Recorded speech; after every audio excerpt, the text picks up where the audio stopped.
For this week's project, we're going to be making sort of an underwater seascape. Now, during remote learning, I know we all have different materials, so whatever you want to use is fine.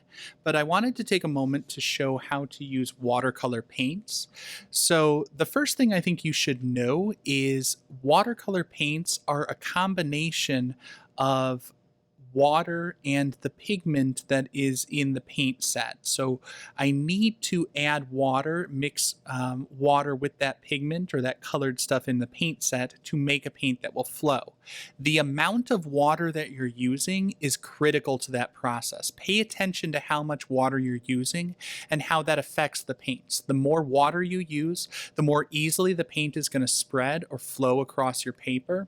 But it's also going to make the colors lighter, more pale. If you use too much water, it's going to be drippy. If you're using less water, you'll usually get brighter, bolder colors. But if you're not using enough, the paint's not going to spread very well. It's going to be this thick glob of goo that just sits on top of your paper. And if it gets really thick, it can even be sort of sticky, and it will stay like that until you thin it out with a little bit of water. Now, after you have painted your watery background, I just made simple sort of blues and purples for the water and browns and yellows and oranges for the sand at the bottom. Then you're going to get a separate sheet of paper, and I want you to make at least one fish or other sea creature. Whether you're going to make it a goldfish or a dolphin or a shark, or you're going to have a whale or a sea turtle, any sort of sea creature you want is fine. But I want you to design it on another sheet of paper because I want you to get practice and experience cutting and gluing. You'll notice as I color, I am using crayons because I like to mix and blend colors by layering one on top of another. I would encourage you to go beyond just coloring it in with one simple color.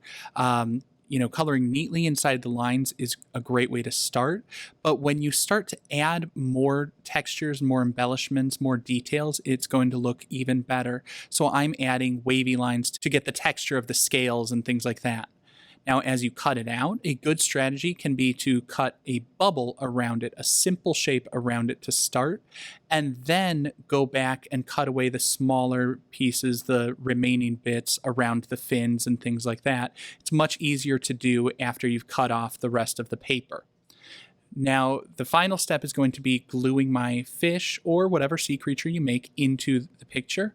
One tip, I used my glue around the fish's body, leaving the tail fin loose so I could fold it up so it would stand up a little bit. The main goals that I want to see here are I want to see an underwater seascape, so a picture of underwater with at least one sea creature, whether it's a fish, dolphin, whale, shark, at least one. You can have more than one. And I want you to get practice cutting and gluing. So I want to see at least one thing that is cut out and glued into your picture.